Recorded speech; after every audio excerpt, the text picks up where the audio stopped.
driven by, you've seen these massive piles of salt that they have there. Bose Municipal Water System, for those who might not be too familiar with it, is located here inside this green line. We're so glad this map has made it for years and years. This thing's been up here and been helpful. This green line indicates the wellhead protection area. And then there are 2 production wells and a series of monitoring wells around them here, along with a pump house, a water tank, and several miles of piping, as you can imagine, to deliver water out to the different sources. And after many years by hard work by Cindy, there's also an outlet there for tanker trucks to hook up to. And that's become a commercial source for our water system also, is to sell water through tanker trucks for people who want to fill pools or those kinds of things. That took several years to get that in place. The system is operated by a contract operator, Whitewater, who does it, who won the contract several times over. They work very closely with our committee. They're great to work with, a very professional group of people, and we're glad to have them on board. Tom, can I just just a quick question on that green line. Is that, what does that represent? Is that that seems like an awful big area to be drawing groundwater from. Is it Great question. Groundwater, the people who work with groundwater will tell you that groundwater in New Hampshire makes the politics of New Hampshire look pretty simple. Right? It's very complicated. As you can imagine, you've seen, like in road cuts, you've seen what the underlying geology looks like. All these fractures and rocks going every other way, folded and frozen back together, and all these kinds of things. This was the best estimate at the time that the water system was established of where, if you introduced a contaminant, oil or something terrible like that, it would show up in the wells. This was their best estimate, which is different than the aquifers, which is the areas that water is stored in underground. So this would be contaminant travel. Now, it was an estimate based on what the best understanding they had of the underlying geology and geophysical characteristics and the topology on top. Yeah, exactly right. And the wetlands in particular that also lie here. Now, I've talked to the actual guy who drew this line along this part right here, and he told me how he estimated it. But that is not, it's not definitive. We've gone out here and looked at some of the water flow in this area. Streams, and we believe they flow into the wellhead area. And so there is an argument to be made to move this line. And someday we may, if we become increasingly concerned about these wells, we may seek to get this line redefined a little bit better than it was back 25, 30 years ago. Great question. So is it both groundwater and surface water? Yes. Okay. In that surface, if you drop something in a creek here, let's see if we can find a creek. Well, in any event, that it can introduce contamination, which could also go into the ground and then go to the wells. Right.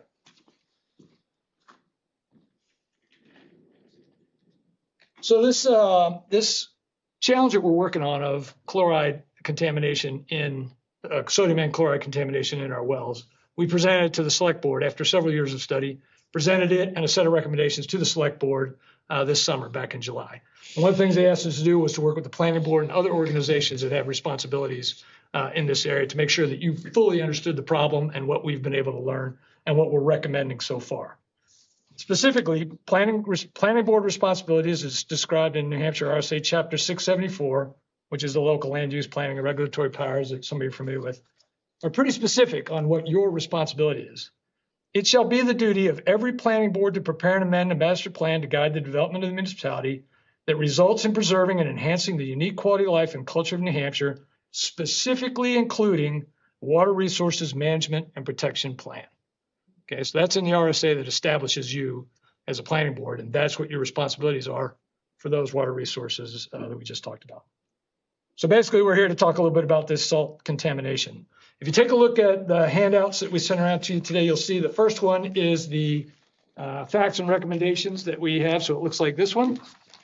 And Carrie, maybe you can call that one up for me on the chart there. Oh, it's on. Yeah, sorry about that. We're stupid. So if you take a look at that chart right there, this is the best data as we had it. Wow. Am I calling it to reach that? This is the best data as we had it at the time we presented in July. All right. So you can see that we collected data. Oh, she's moving it away from me.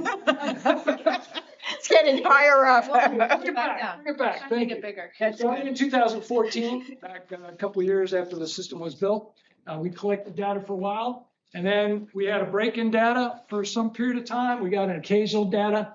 Whitewater, under a previous manager, lost a bunch of data in this time frame, and then we, the committee, got very serious with Whitewater and said, listen, we really are very concerned about this. Start collecting it. We got Dave Stack to direct them, because we can't direct the contractor. Dave Stack to direct them, collect this data. We need it. And then we picked up here in 21 with much more data. The orange is well 1, the blue is well 2. Well 1 is the one we're more worried about. It consistently is higher in these contaminants, chloride and sodium. Then, if you take a look at the new chart that we've got there, the one that looks like that. So Yeah. in that, is there a delineation between those two wellheads? No, Like- they are so close to each other, they're pulling the same water, basically. One is a little closer to the river. They're what, 50 feet apart, I think? So relative to the size of the wellhead protection area, they're very, very close. But you get different results for a whole bunch of different reasons. Groundwater chemistry plus machinery plus changes in testing regimens. You're just more concerned about the orange on that chart because of the historical data. Right. We're concerned Among about other both things, of them, yeah, and they really serve as a mechanical backup, so they're essentially just Yeah. two holes in the same. Right. I'm going to come back to your point a little bit later on because it's a really, really good question. But let me finish describing what the problem is first. So on this chart, Carrie, if you can call this one up, the graph one. Yeah, beautiful. This is well 1, and this adds in another year and a half of data that we've then been able to get from the labs and get from Whitewater and now post. And you can see on the right, our average has actually increased now. It's 438 versus 406. And that's the average for well 1 is the 406 back in 2014. We're now at 438. So we've had a 10%, basically a 10% climb in the last couple of years. It's important to compare this to the EPA SMCL. That's a secondary maximum contaminant limit. For those of you who've worked in water or OSHA safety, chemistry safety, and those kinds of things, MCLs, maximum contaminant limits, are legally defined health impacts for a chemical. So if you're exposed to something above the MCL, it's going to have a health impact on you. The secondary MCL is different, okay? It is established for non-health, it's for aesthetic or for usability or all kinds of other considerations. So it's established because EPA doesn't, for chlorides, doesn't have a MCL. There's a secondary MCL that we try to meet. You can see that we're basically almost twice the EPA secondary maximum contaminant limit. There's also, for sodium, not for chloride. Now, this is a typo on this chart, I apologize. But for sodium, there's actually a health limit for people who are on low salt diets to try to reduce sodium in their diet. And we have sodium contamination in these wells also that looks very similar to these charts, which I can give you if you're interested in. And that tells you that we're trying to keep sodium out of the water also. So the point of these two charts is to show you that we are way above the kind of levels that we want to see in the drinking water that we produce from our water system here in Bow. And in other bad news, Merrimack had this problem for many years, had increasing chloride, sodium, conductivity levels all rising in their wells. They went to work on it very hard some years ago. They've managed to pull it down substantially, and they are now producing water below the 250. It took them years to get to that level after they started. And we haven't even actually started on trying to get our chloride and sodium contaminants down. So is this water going into the houses as well? Absolutely. And do they then need, I'm assuming, systems within their homes to reduce? No, these are secondary contaminants, so we don't require treatment, but it's a good thing to notify people Which we do. and we do as part of the consumer confidence reports. But here's an important point about what you just said. The only way to get salt out of water once it gets in is through reverse osmosis. Yeah. You can't take it out with filters. You can't take it out with by adding other chemicals to it to take it out. You have to take it out by reverse osmosis, which is incredibly expensive. We have bad water. We have a lot of, Yeah.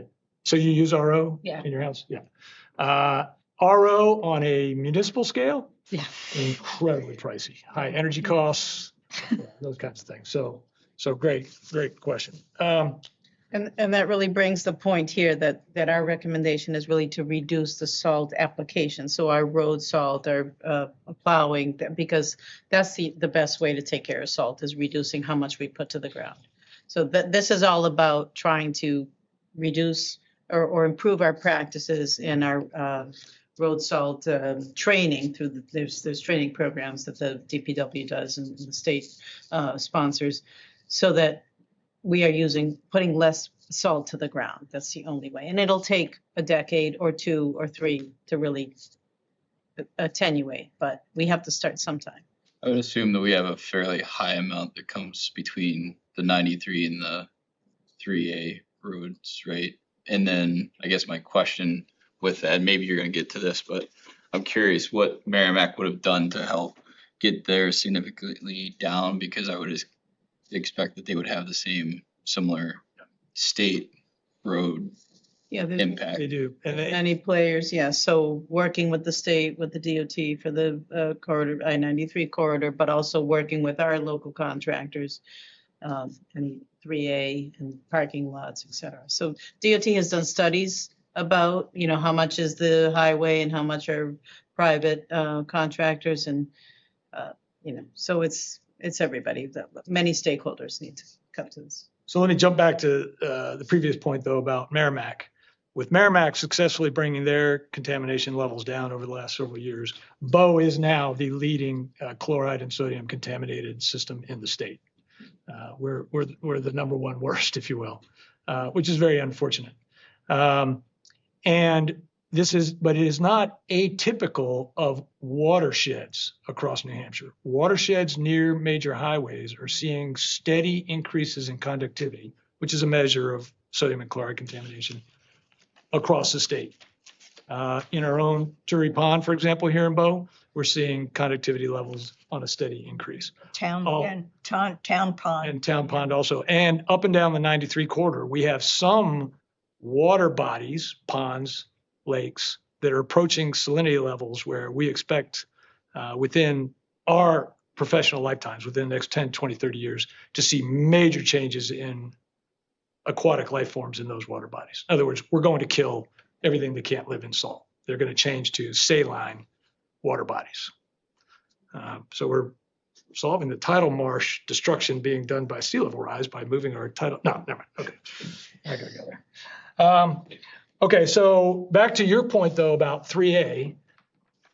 Because 93, while I was Water Division, I signed the new certification documents, the regulatory documents for their new salt approaches on 93 that they had to put in place in order to put a 4th lane in. They implemented those changes. And I'll give you an example of what one of them was. We had to put up the electronic speed limit signs because before they had those, they couldn't legally enforce a lower speed limit. They could advise people to drive slower during snowstorms and ice storms. They couldn't enforce it. And they couldn't reduce the amount of salt they were using because they couldn't enforce a speed limit. So they had to put in the digital speed limit signs to then be able to enforce a lower speed, to then reduce the amount of salt they had to use to make the roads safe. Because now people are going at a lower speed, it takes less salt to get to the surface that you need for safe travel. There are about 40 or 50 different recommendations and changes that we had to make on 93 to get it down. But as you can see with 93 going right through the wellhead protection area, that's an important salt source. But we've been keeping an eye, Cindy and I and many other people have been keeping an eye on 3A. 3A is being salted like I can't even believe. And I went down there last year after just a very light snowstorm and went to different places on 3A where there was an inch of salt had been put down. And this was several weeks after that snowstorm had gone by. And there were rock crystals still laying on the ground an inch thick. And I took some of them up so that you can take a look at them. And this is really bad. These salt crystals, and Kip saw these at the select board show and tell that we did back in July. These crystals are really bad news because they're very large and they're like a slow release fertilizer on your lawn. Because they're that size, they're slow release. They're going to keep dissolving for months and keep putting sodium and chloride into our drinking water. And that's what's causing, if you go back to this chart, This is what's causing what we think the seasonal variation is beginning to flatten out. And that's because we believe the wellhead protection area is becoming saturated with sodium and chloride. And we're losing the seasonal cleaning that was going out when the spring rains and the summer rains came through and washed the salt out. This happened in Merrimack also. They had seasonal variation for many years, and then it began to go away, and they just had steady increase. And that's what we're a little worried that we may be on the cusp of that. It's just solid salt from this point out. So we think 3A is a big contributor to it. We also think the parking lots and the other facilities, the sidewalks and all the other facilities, and this is where we start to get into what the planning board is responsible for. You permit all those parking lots and sidewalks. And the salt that goes down on those is what's going into our well water. Now, and there's a couple different points we can talk to about that. So in the rest of the paper that we gave you, this. I just said one thing. So on those planning board applications that go around that are sent through the town, we've established a standard comment bank to you to say, please use salt controls or salt reduction on new parking lots, et cetera. So you'll see that every time now on our. Now, unfortunately, what many of your applicants, and I've seen them, I've watched a lot of your meetings on YouTube. They'll say to you, well, we're going to apply Green Snow Pro. Okay, Green Snow Pro is a great program. It was developed through DES, copied from other states through a program we have to work with salt reduction strategists across the nation. It's a great program. It's been in place for almost 20 years now, and yet we're up 20% in total salt contamination in our wells over that same time frame. Green Snow Pro isn't working. It may be preventing us from being worse than we were, but it is not holding us or reducing us below what we need to be. Now, the state's looking at improvements to Green Snow Pro, but at this point, the education and the monitoring aspects of Green Snow Pro are not enough to get us down. You, the planning board, we, the town of Bow, are going to have to do other things to get salt down, or it's just going to keep going up and up and up. Didn't Green Snow Pro start as being only, not that you couldn't attend it anyway, but basically that it was only for private contractors, right. And then it later was extended to municipalities. Yep. Ted Deers and I worked on that very hard for about 2 years, got good legislative support on it, and then it was extended to municipalities once the legal community became convinced that the legal protections could be extendable. Right. That was what the heart of the issue was. Yeah. And Ted did a fantastic right, because it provides liability. Yeah. At least. Liability protection. Or right. reduction, right. Yeah. Ted Deers is now the deputy, the assistant water division director at DES. He was the watershed bureau chief before that. Great guy. And the leader of the salt efforts statewide, counter salt efforts. Does Merrimack have, I'm not as familiar with Merrimack. I used to live in Mount Vernon, but do they have municipal water major in the town, or is there still a lot of Both. And I ask that question because with Bow, most of us have water treatment within the house. Right. It's just continuously adding to, like, whether it's a dry well or into septic, you've got additional salt that's going to be regenerated through those systems. And so I'm wondering if that also If is it's RO or water softening, right. Right. So Merrimack does have majority public water wells, Okay. gravel wells. But your question is great because in the area that we're talking about, so the wellhead protection area plus the aquifer and the heavy salt contamination that's coming from 3A, there are the people who are using our water system. And then there are hundreds of wells in here, both those that are supporting businesses and residents that live in this area. And those people, they're not regulated at all. They may not even know they're drinking heavy chloride or sodium contaminated water. And if there are people down in there who have heart conditions, they're wondering why they can't get their blood pressure down. Or they're drinking bottled water.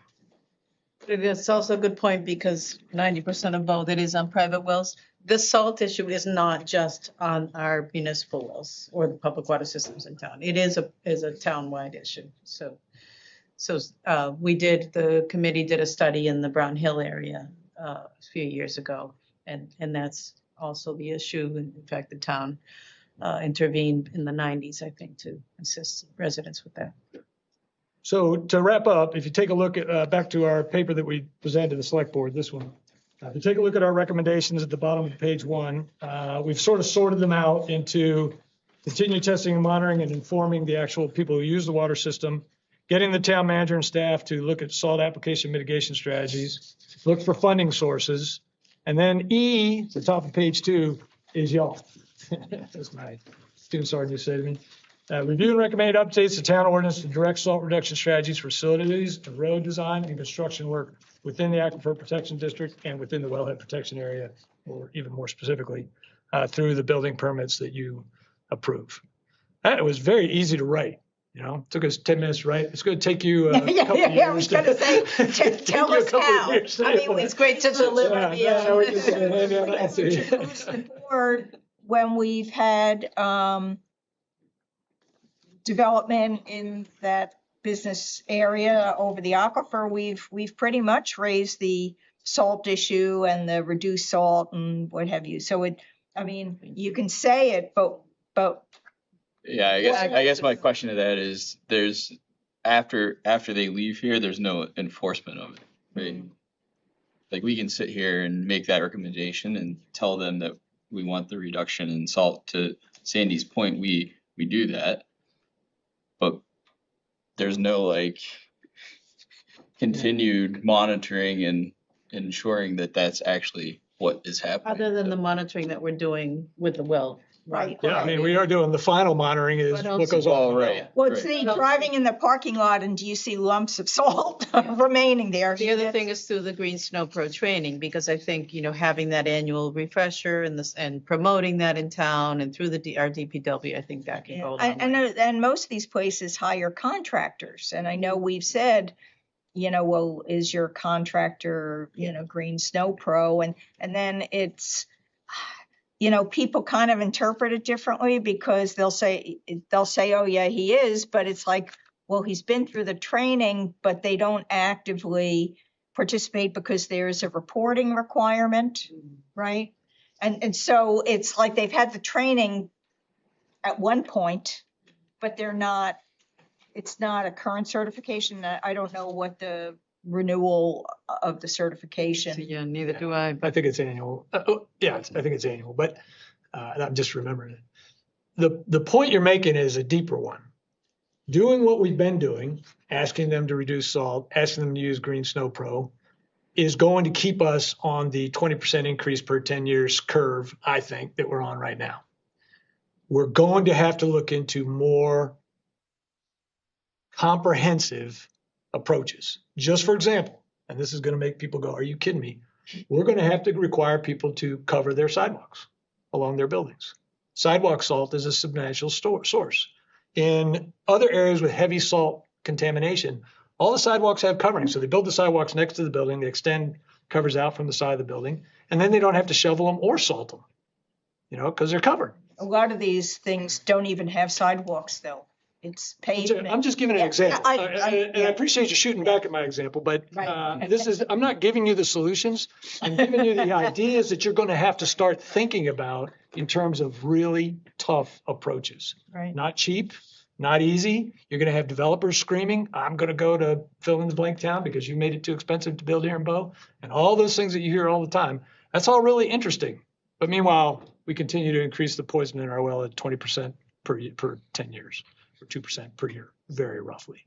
You have a gut instinct on how much of the problem is road salting on 3A versus the other things like parking lots. Yeah, that's This is because if it's going to come down to like commitment and money, and if that number was 2% as a parking lot, I said we're never going to require them to cover their sidewalks because it's so much of an expense for so little of the problem. Do you have a gut number around there? My gut feel is just looking at the fact of how much 3A represents of the asphalt paved area inside the wellhead protection area, it's probably on the order of 30 to 50%. It's coming from that. Yeah. And all the other sources come from others. Because as you just mentioned, it's hard to ask a developer to cover their sidewalks so if they stop. Of course, when they start thinking about it, they're going to be like, then I don't have to shovel them and I don't have to salt them and have somebody do that when people are coming to work at 4:00 in the morning, which is a pretty heavy expense, all for just having some sheet metal sticking out from the side of the building. It's actually not that expensive. I It's not that actually, bad. Now, compared to a heated sidewalk, which is what some places actually do, they heat their sidewalks in order to, I was just gonna yeah, say, with that's actually- pricey, most companies though, the larger companies are going that path. are covering. Yeah. Right. Like Yeah. we just went through an expansion with Nova Nordics out in Lebanon, and they did that Right. on all their sides. And the liability aspects are very important for these companies also, because even when you salt, somebody slips and falls. But if you could say, a lawyer can say, look, it was covered. There's no question about whether there was snow or ice on there, whether it was salted correctly or not, or was it in time, they got to work too early. It was covered. There was no ice there. Please remove your lawsuit off my ass, my behind.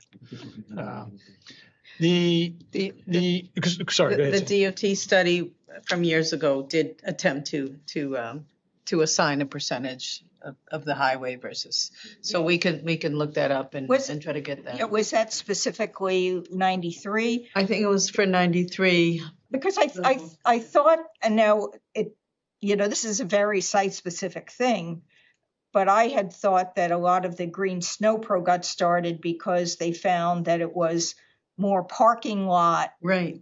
based than road based. But we have so much of 3A Right. going through right over the aquifer or right Right. adjacent to the aquifer that And you you know, believe maybe the a behavior different on scenario. 3A is particularly bad, yes, right, right. relative to 93, relative to what people do in parking lots. We think this particular distributor, and he might actually be a contracted guy who's doing it for DOT, it might not be DOT operators, is dumping it at some kind of unbelievable thickness, for whatever Different reason. Plows on the highway than on 3A? Well, and I assume so because the plows I was driving up from Boston today, those are. They're monsters, well, right? Yeah. also a lot of the 93 ones, well, they do brining first. They'll do Yeah. brining on the highway. And brining is very effective, reduces salt at the same level of safety of de-icing, reduces salt use substantially by orders of magnitude. But it's expensive, and brine tends to eat up equipment, so equipment doesn't last as long, and brine is more difficult to handle because it's a liquid, not a solid, and all the sheds and everything and the scoop loaders are all already set up for a solid. So it took DOT for 93 almost 10 years to transition part of their fleet to a brining fleet. It was a significant investment, but it enabled them to open a fourth lane, which is what they wanted to do. So what about, this is our, a good chunk of our industrial zone area. And when we get planning board applications, we have approaches for managing stormwater. So all of the impervious area from these sites is usually draining to a pond. And where we have very high infiltration rates, the easy thing to do is just to infiltrate that water. Is there a better approach that we should be, I don't know, if not recommending, maybe putting in our ordinances that would be a, It is something that you should look into. There are researchers who are developing approaches for stormwater catchments that are designed to catch the salt. You can't remove it, but they catch it in fines, in clay fines, and then you dig the clay fines out and bury those in a landfill, and that keeps them from going into your groundwater. That's a tough way of doing it, but that's a way of capturing the salt.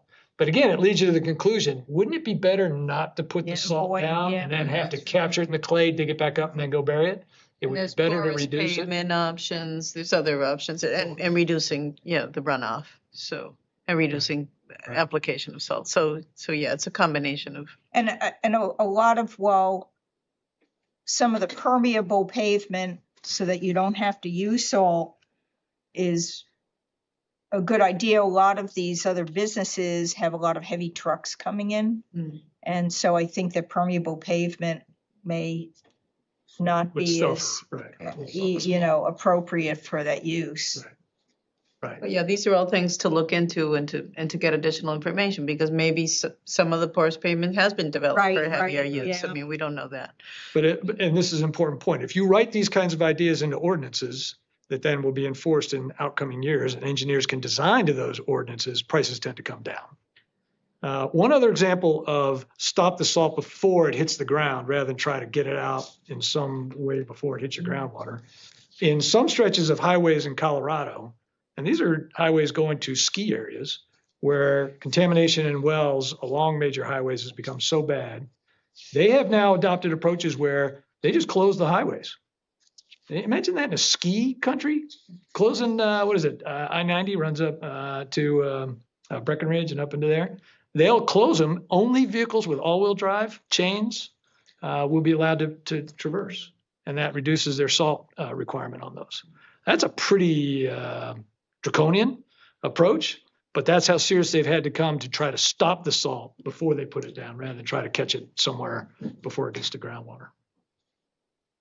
Can I ask you a question? When you were saying that the porous pavement might not be as appropriate in those areas, were you referring to the weight of the vehicles or Yes. the potential of other contaminants? Yeah, it's from actually the vehicles weight of the entering? vehicles. Okay, primarily. not about other contaminants entering the No. groundwater based on Yeah, it's the vehicles weight. leaking. Breakdown. That's why you usually see them in like parking lot area, like where it's not continuous. Yeah, I wasn't Heavy. sure if it was a concern Right. about leaking fluids entering Right, the right, porous yeah, pavement, it's- but that's not what we were talking No, about. it's the weight. But who knows, maybe they're doing porous pavement that's I mean, stronger. when we had that application for that, weren't they talking about there's porous pavement that they're utilizing on the highway system Yes. at the toll? So there, It's in- There's gotta be some other. there's gotta be Yeah, some I'm sure method of, there's- Was it in Maine that they were referring to? I think so. So there's gotta be something, because I remember them mentioning that when they came in for that application. Well, there is the problem. Which I'm sorry to bring to you, but it's been on the increase for several decades now. And we need to start thinking seriously about addressing it. And we, Cindy and I and the rest of the members of the committee, really appreciate your time and your attention on this topic. The other thing that I want to mention, kind of putting on my partial Conservation Commission hat, Sure. is that if it might be good to identify streams that we may want to do some chloride sampling in the spring. Bob Ball used to do that. We didn't do that this past year because Bob was not around and we didn't kind of switch over, and I'd have to check with him on, I can't remember like what when he started, but probably targeting some streams that are down gradient of certain roads. And just doing some because DES will do the analysis free of charge. Well, one of those would be pre and post going across 3A right there by Bow Auto. There's a major, Water parts, yeah. right there, you could take a pre and a post and see how much of a difference you've got Right. from. Yeah. Well, you can also do an upstream. Yeah, I mean, the good thing is to do an upstream and a downstream. Well, that's what I'm saying, That's yeah. what- Yeah. Oh, okay, Yeah. right. Well, and also pre and post rainstorm, snowstorm, Well, that too, but I was So in- meaning yeah. pre 3A. upstream, Right above- downstream. Yeah, And then they downstream. call it Downstream. background, Yeah. that's Right, what you yeah. would call it, right? Right. So the other thing is that we have 3 monitoring wells around the production wells. And there is a marked difference between the 3 wells. There's one well that shows almost an order of magnitude higher. So we know that it's coming in one direction.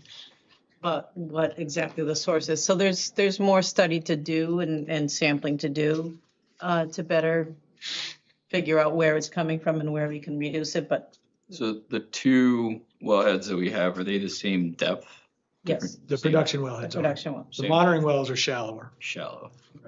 And those show a difference. There's a little graph that barely came out, but this is an Yeah, attempt to Deeper. put the monitoring wells there. yeah, to We show have you the where they data are for that. physically, yeah. We stopped monitoring them years ago because we have to pay a consultant to go and open there you go, thank you. Yeah. But I think it's OW9 Observation wells is what the Up OW is, for OW6, it's the front one. the southern one, yeah. Yeah, the. So which one was showing the higher? Was it OW9? I think it was 6 or it was the one to the left. I think it was the one at the bottom, so the south one.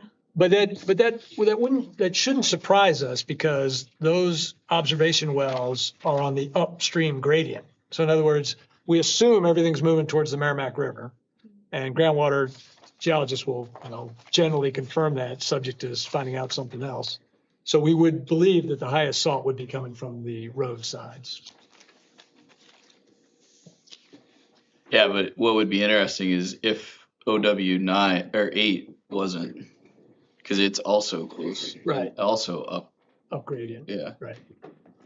So like, to me, if that was the case, and I don't know where that is relative to, We've gone out and we walked the area and there's nothing really obvious that Right. shows up, so there's more to evaluate, but Right. There's no parking lot with a pile of salt sitting right next to one of the observation wells, which is what we were hoping would be the case. You know? right, yeah, And we were not so lucky. but And again, the observation wells are very, very close and shallow of the production wells. So you're looking at a problem that's this wide through a straw. Yeah. You're only looking at it when you look at the observation wells. We know the problem is much, much bigger than that. and the other thing we asked, we had, and that's the data that you saw, is that we do monthly sampling so that we could, because we were hoping to see, it would rise in the spring when we have runoff, and then, attenuate in the fall, but you don't see that pattern anymore. It's too high. Yeah. So- fading out. All right. Anything else we can do for you? We do appreciate, by the way, you setting aside an evening with no applicants coming in so that we could actually chat this out. A bunch of people sitting here tapping their feet in the back wanting to chat, so we appreciate that. Yes, welcome, and however we can assist, so thank you for. Well, if you hear of Opportunity. any suggested options for addressing these things or studies that show of some particular things, send it our way and that would be helpful. That's good. Thank you very much. Great. Thank you. Thanks, Gary.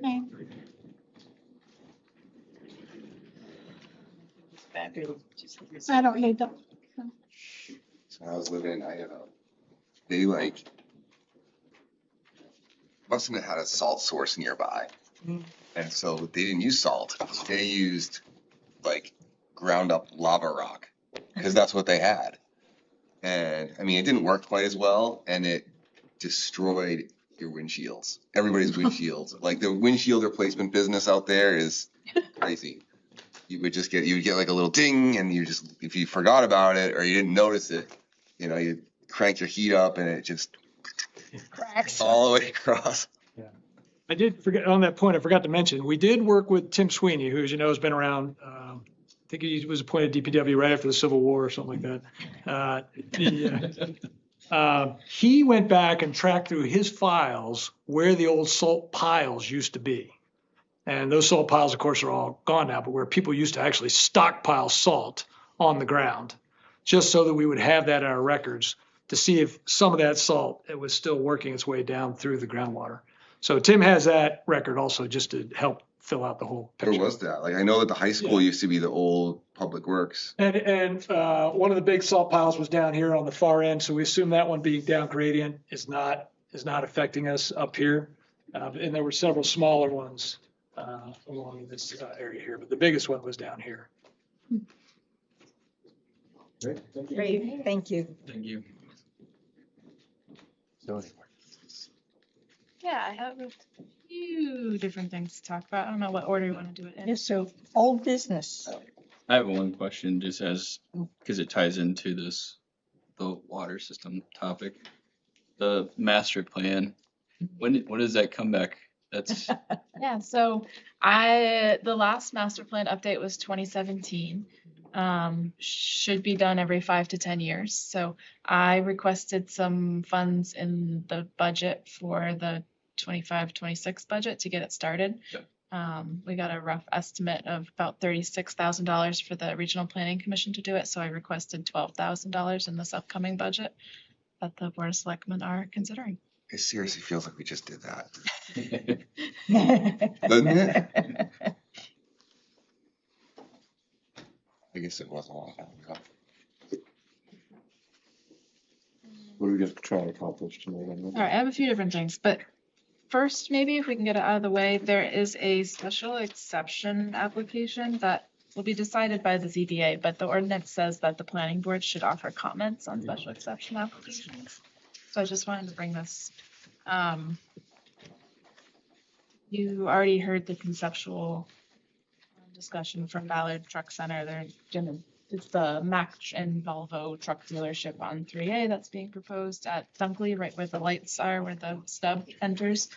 Our ordinance currently requires a special exception for sales and rentals of motor vehicles in the I-2 district.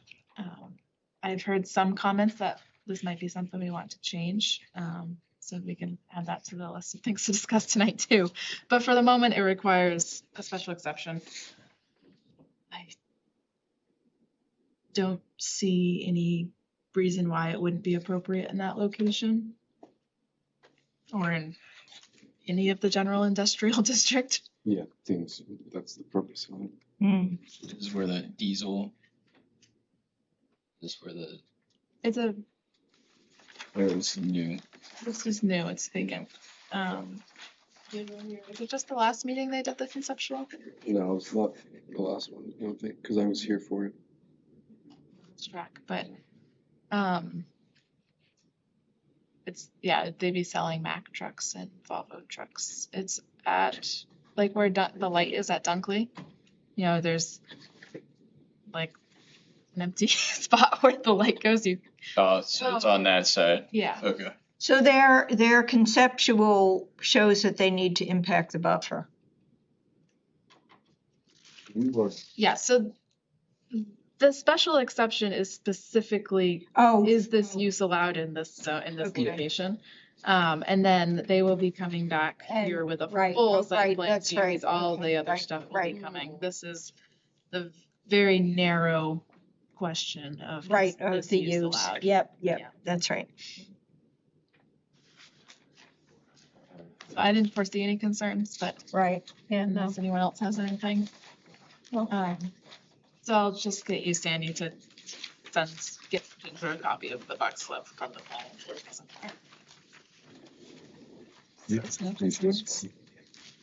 any concerns? Okay. You can sign the title and hand it to him.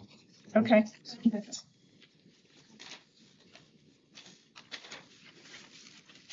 So,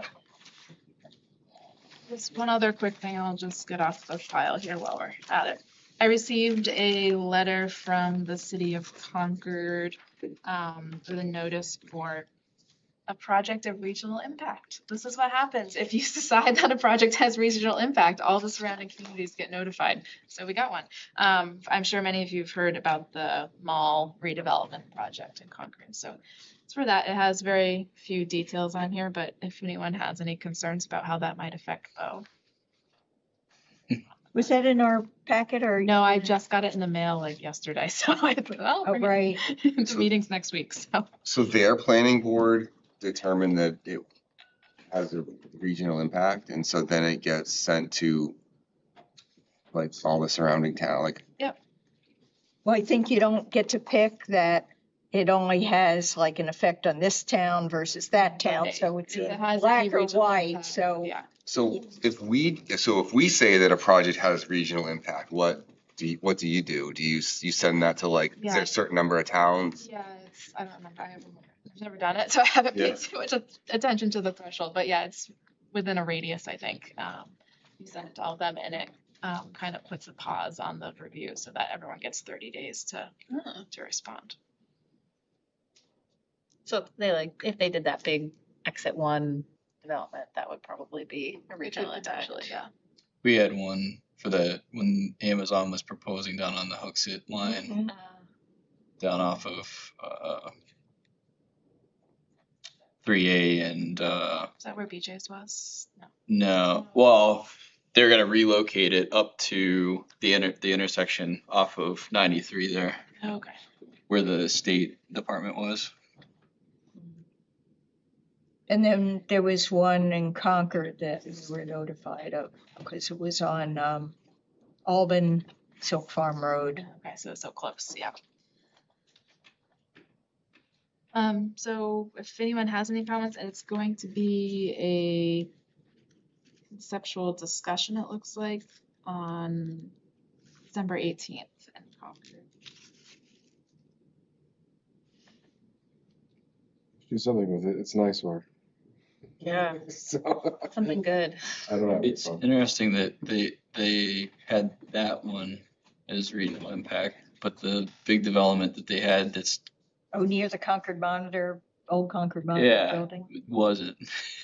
Yeah, I don't know what impacted that decision, but I would feel like that one would be, Well, they weren't even going forward with they might not not have been that, to I, that. actually, it's not that one. It's the one that's down, there's one that is off of, do you know where the Enterprise rental car is as you're going up towards the car dealership? Yeah. They're putting in a big yes.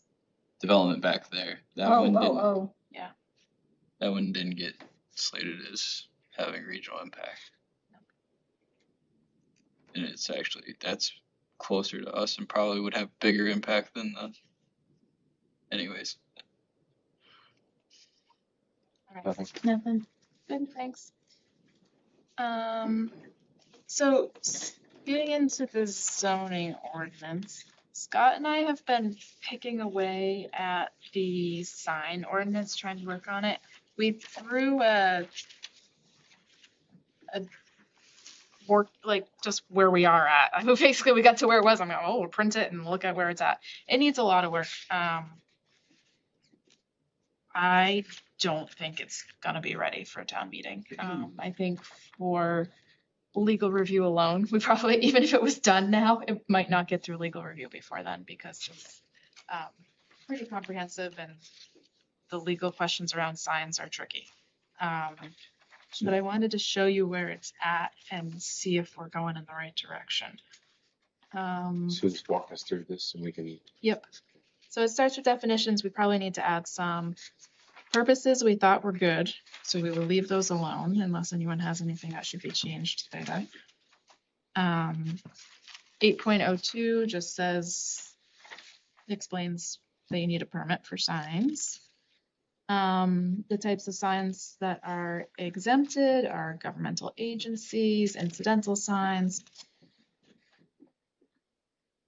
The real estate signs are tricky, and the construction site identification signs. So in modernizing these sign regulations, we have to make them content blind, basically. So the idea is that the code enforcement officer could enforce this ordinance without reading the text that's on the sign. So we can't specifically say you're allowed a real estate sign because he would have to read it to know that it's a real estate sign. So instead we have to change everything so that it'll say a property that is for sale may have an additional sign that is X, no larger than X size, left up no longer than X number of days after sale, basically. Okay. So we have to change everything into that format, which changes the whole structure of the ordinance. Same with the construction site signs. So you're just going through and trying to pull out any content indicators everywhere. Yeah. Okay. And how are, how are political signs? I mean, they're probably in an RSA, just to say really kind of more the length of time. Yeah, location. So they're allowed in the state RSA with in the right of way, but they have to be removed by the second Friday after the election or something. So there is a timeline.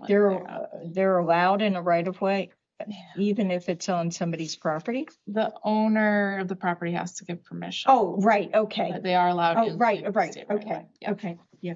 Okay. So you can't put them in front of someone else's house. Yes, but- yes, yeah. Mhm.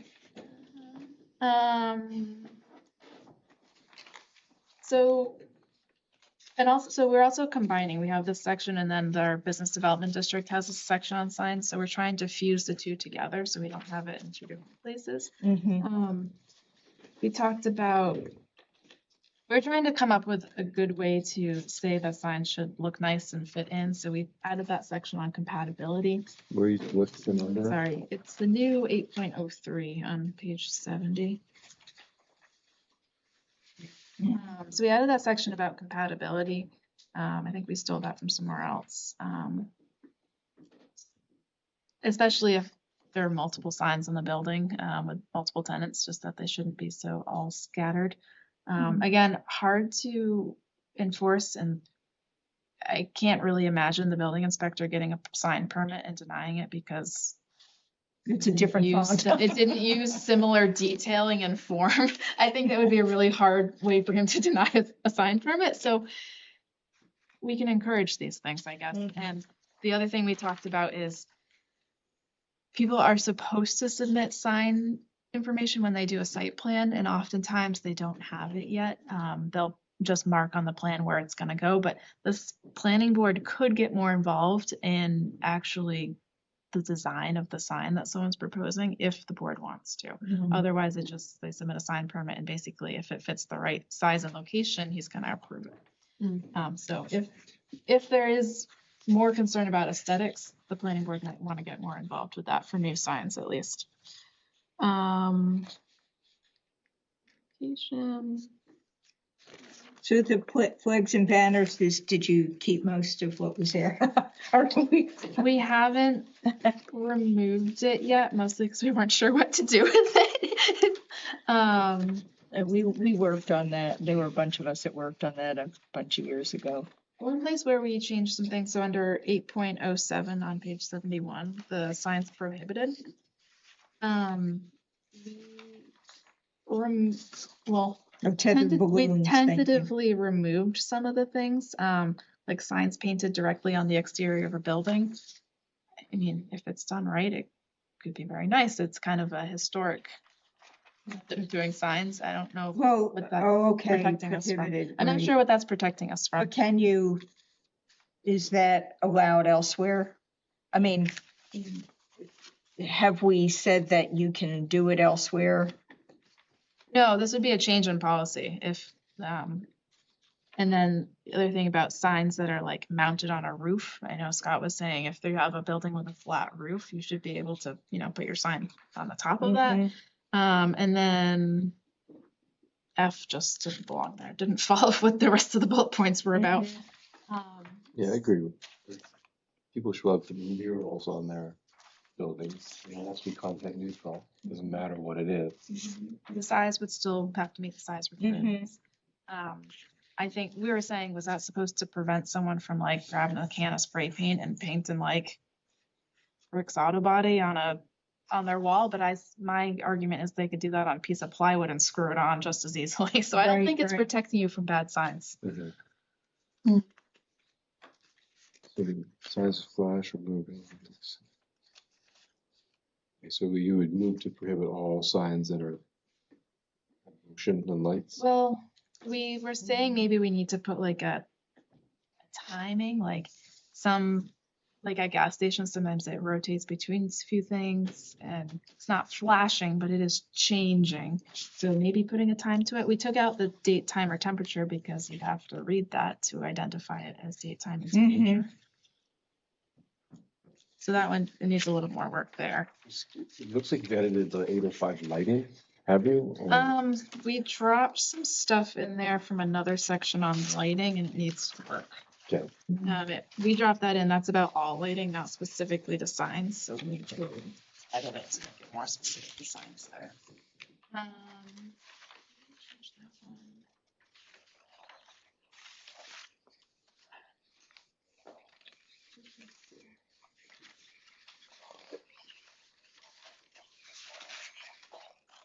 Okay, so when you get down to page 73, I made a little bit of a kind of an outline that shows what the size and other like restrictions are on the different types of signs. And these are the current regulations.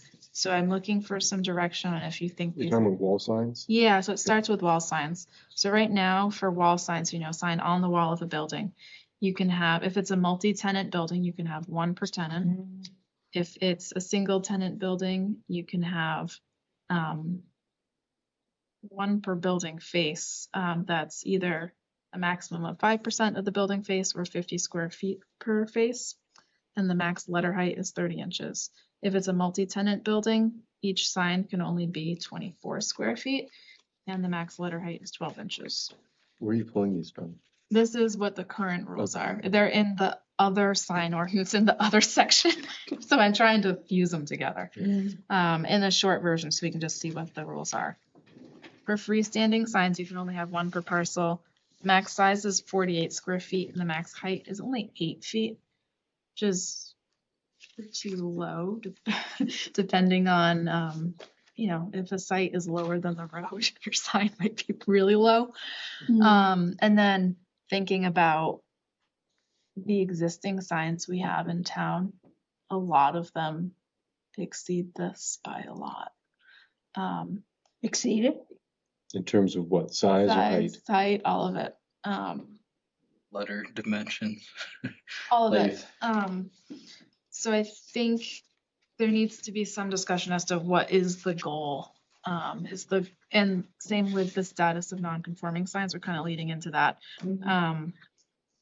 Are we trying, so right now, if a non-conforming sign is removed for any purpose other than maintenance, you have to replace it with a conforming sign. So I guess, is the goal to allow people that have had signs for a while to keep them forever? Or is the goal to try to turn them over and get them into conforming signs? And that's kind of a philosophical question for the board.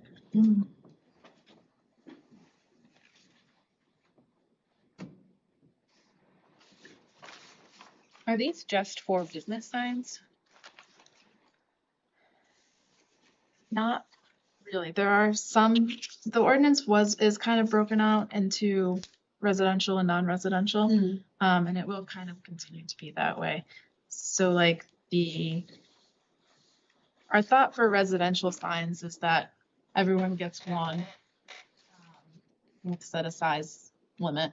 And then if it's for sale, you get that extra real estate sign. If it's under construction, you get that extra construction sign. Okay. But I don't think signs should be grandfathered in forever. That's my view. If it's a completely non-conforming, but it predated the regulation and they want to redo it, I think they have to follow the rules as is. That's my view. And then there is the opportunity for a conditional use permit for a reasonable exception for signs. So like when the Ford sign came in, that they were changing the Mazda sign over to the Ford sign, and it was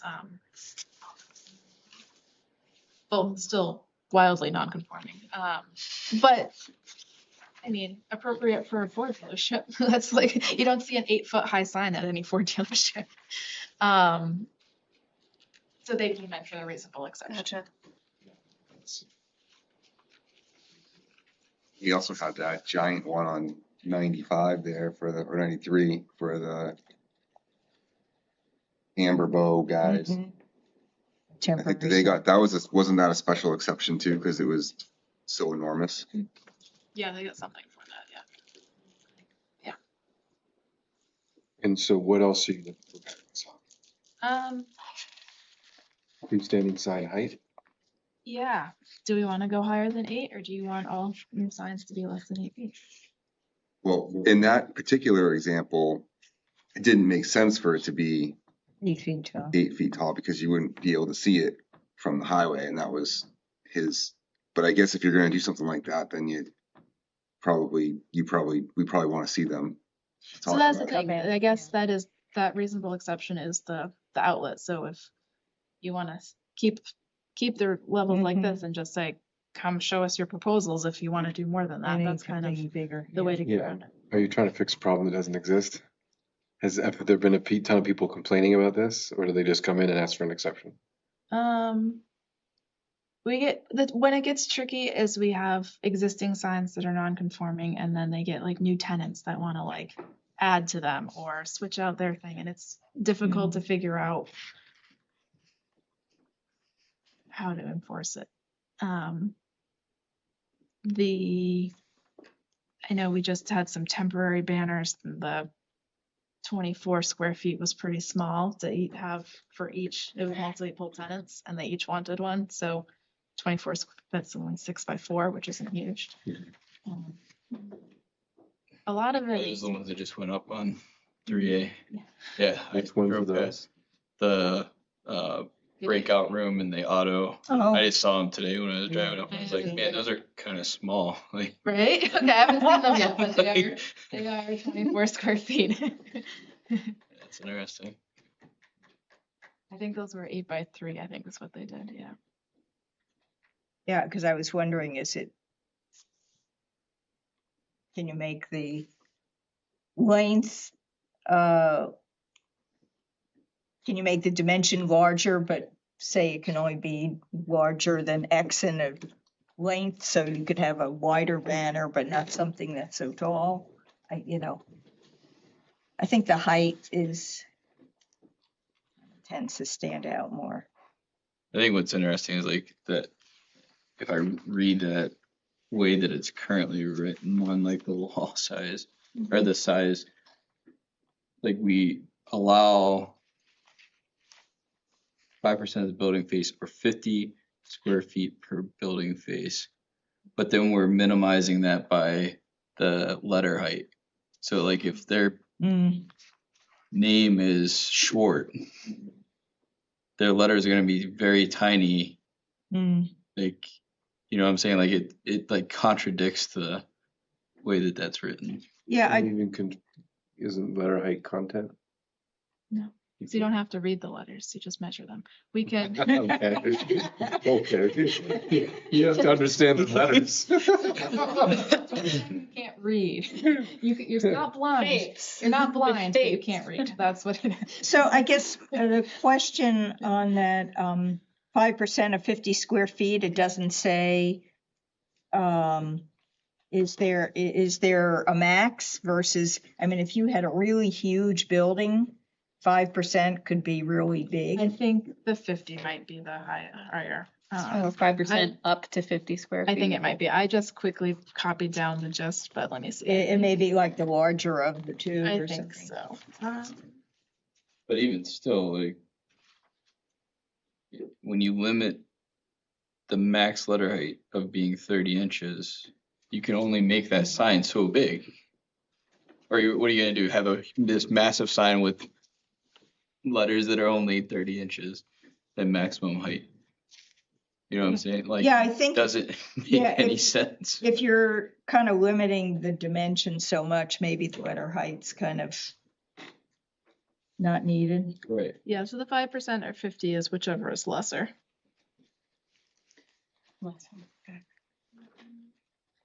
Right, okay.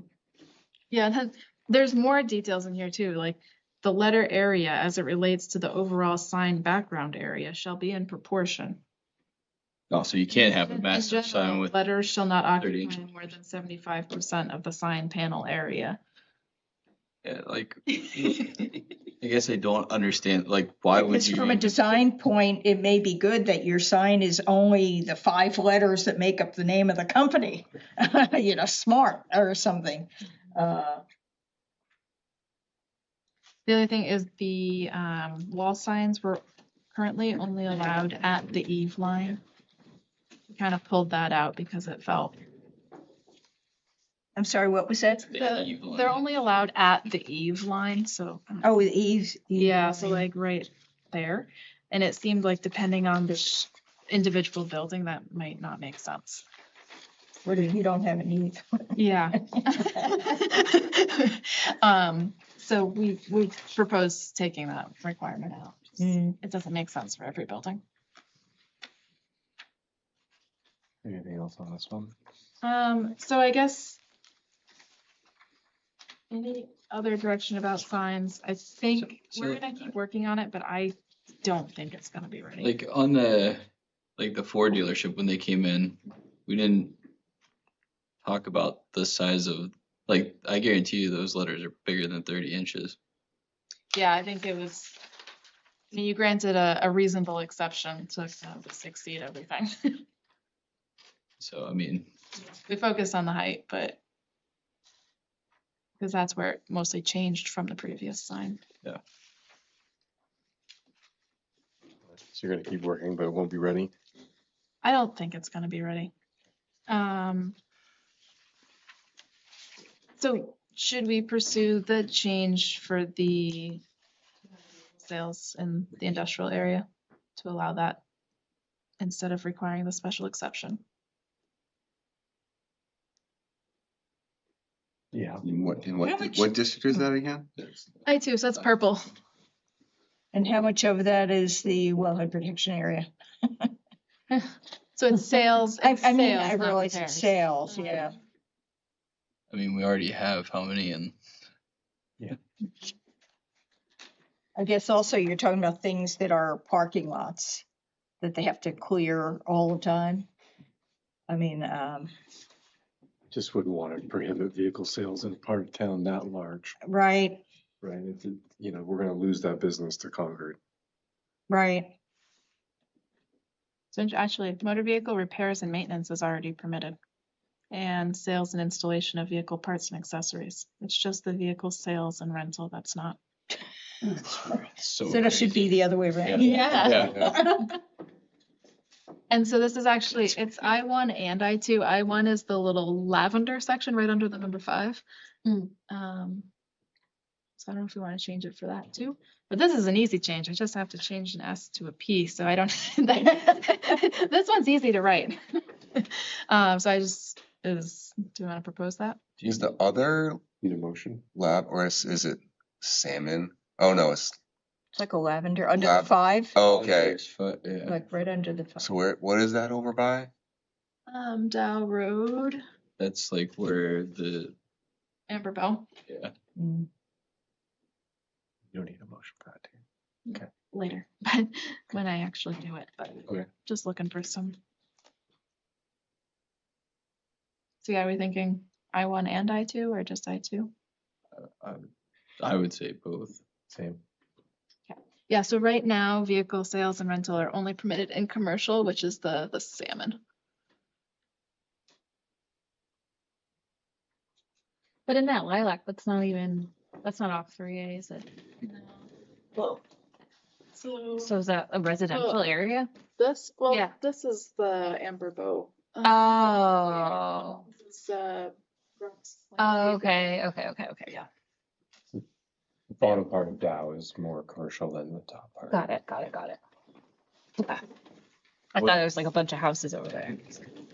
I finally heard back from the town's attorney about the impact fee, and I don't think we need to go into non-public session because there's nothing secret. And I'm not gonna distribute his exact correspondence, I'll just summarize. First of all, he had no concerns about the report itself and justifying the amount that they came up with. He had no problems with that. I think for context, I did grab the previous one because I think someone was asking what we used to charge for a school impact fee. I found the 2003 fee schedule and it was a per square foot amount. So it was $4.60 per square foot of living area up to a maximum of $13,000. So for a 2,000 square foot home, it was $9,200. So this is Ours is You've got- less. Wow. Yeah. And then like a townhouse was 6,500, a duplex was 6,000, multifamily was like 8,000. So I know a lot of people were shocked by the 7,000 number that's being proposed now, but it's actually less than what was in effect in 2003. good. I'll tell Jeff Knight that when he complains to me. The one thing is our impact fee ordinance says that we can amend it with a public hearing, but Eric says we need to go to town meeting. So we will do what Eric says. So I will prepare that as a zoning amendment. Right after, although impact fees are on new construction. Right. Yeah, so people that who have their voted on tax or- bill now will It's have on the additional ballot, it's on the refund. ballot. That's okay. Yep. That's what I have. Are there any other zoning amendment type things you want to pursue this year in our crunch of time left? Yeah, no. Well, I know I mentioned well, I guess is it just in the site plan with the vegetation, the plantings? Yeah. Mostly? Yeah, I kind of put those to the side right now so we can get to town meeting, but yeah. Right. To that. Now, putting something into the wetland CUP for the stormwater facilities.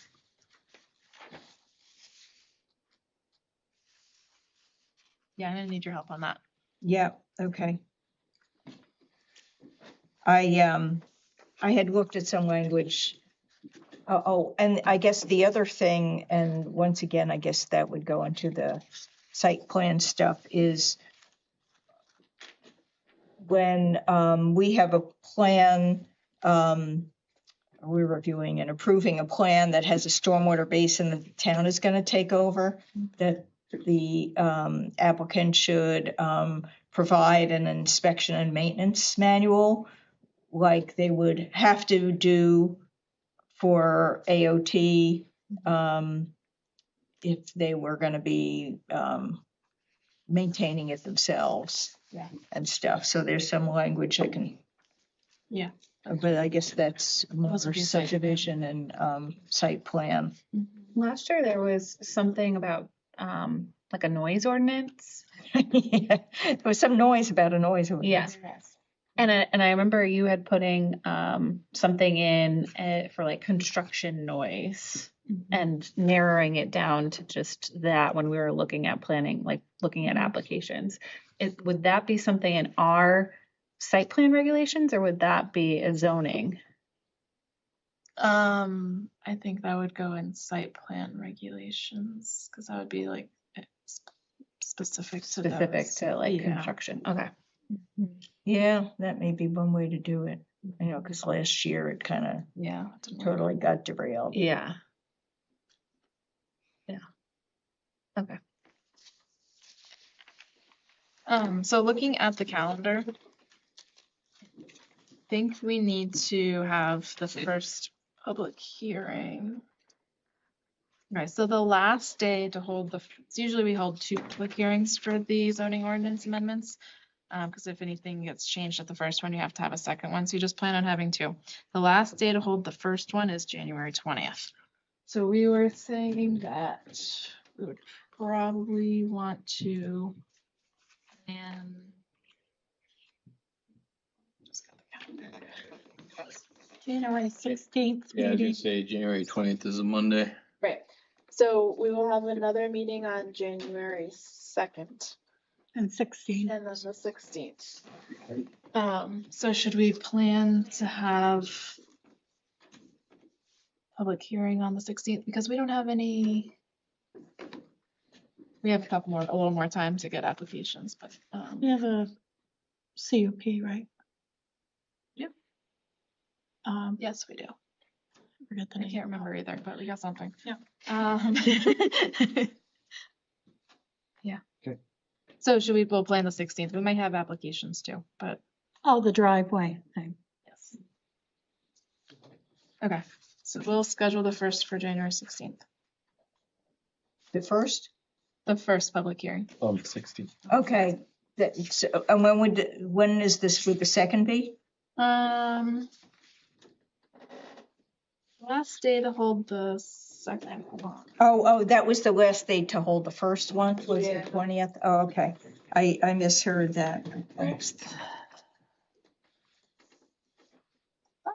Normally you click on the time and the calendar pops up. Oh, there it is. February.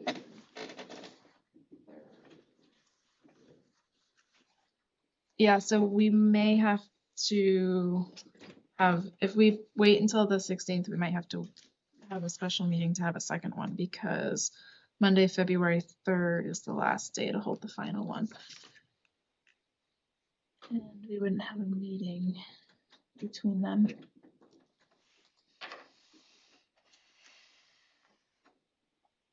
So we would potentially have to have a meeting on January 30th to do that second. And why was it that we can't do it on the 2nd of January? Other than the day after a holiday? Yeah, well, it could. Yes, it's just posting it and getting basically has to be done 2 weeks before that, so we can post it. So that's very soon. But Right. if we aren't going to get pushed through the sign thing, then we can make that happen. Mm-hmm. I prefer that so we don't have to have 3 meetings in January. Yep. Yeah. So can we do the 2nd and then the 16th? Mm-hmm.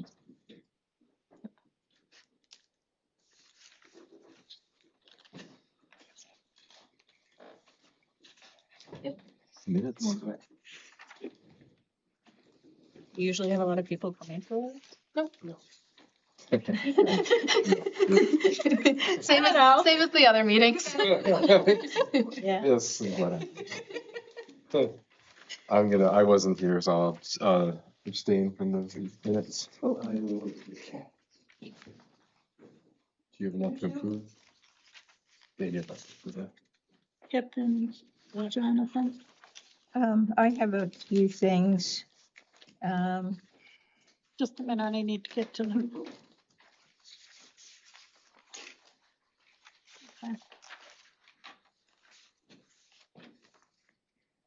So, I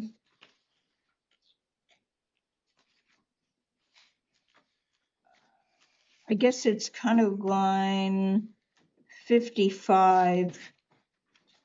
Because it said Ms. Crystal and Mr. Young discussed the native seed mixes that would be planted, and it's one of the, I had inquired about what would be planted and what the seed mixes that would be used rather than planted.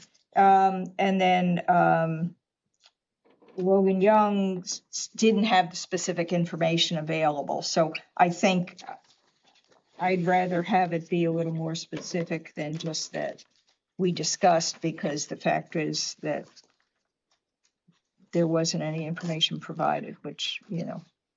All right, so Ms. Crystal inquired about the native seed mix to be used. Mr. Young, I need to write this. Responded that he didn't have the specific information available, but it was like past practices or something like that.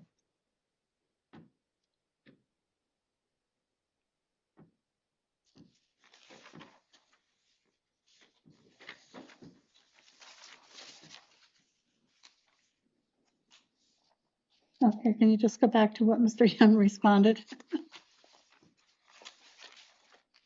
Mr. Young responded that he did not have the specifics, but that it was comparable to past practices. Yeah, that's good.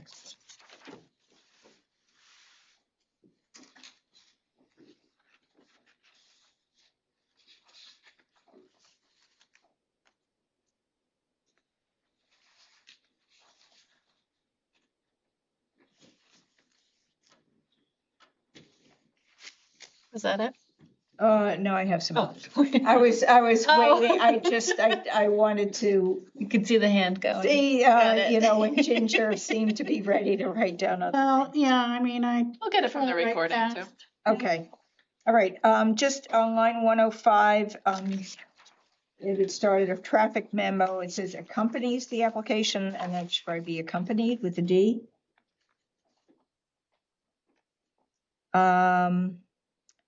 And this next one gets into, I think sometimes with the minutes, while it may be covering what the applicant said, it doesn't necessarily, it's not necessarily clear. And where this is an issue is with line 117, because the applicant had said the Conservation Commission did not recommend approval of the application, with their biggest concern being the reduction in the buffer to the septic system. And that wasn't really, that was a concern that was raised. It wasn't the biggest concern. And so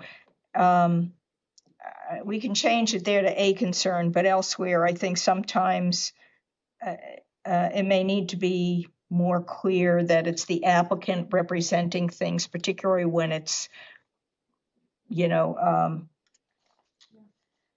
let me just see. All right. Line 122, it said, Ms. Sanders said they're showing it at 0.5 to 1, and that's a slope. What am I done with a colon? I'm sorry? Do you want it represented with a colon? No, 0.5 to 1 slope. Just add the word Separate. slope. Okay. Sorry.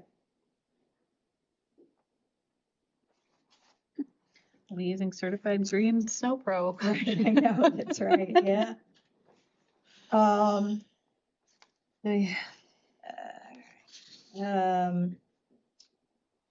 Okay, and 150, line 150, before there is really only one location, And I would say the applicant described that, or if you want to put in a name, there is really only one location. So that's one of the places where when statements of that are made, it should be clear who said that. 153, just 3A, is missing the hyphen. And I guess also 166, that's where also the applicant said about the bioretention pond. It's the only location with sufficient separation. So I don't know how to, whether we want to put in a name or whatever, but it just needs to be clear when statements like that are made that it's the applicant making them. And that's it.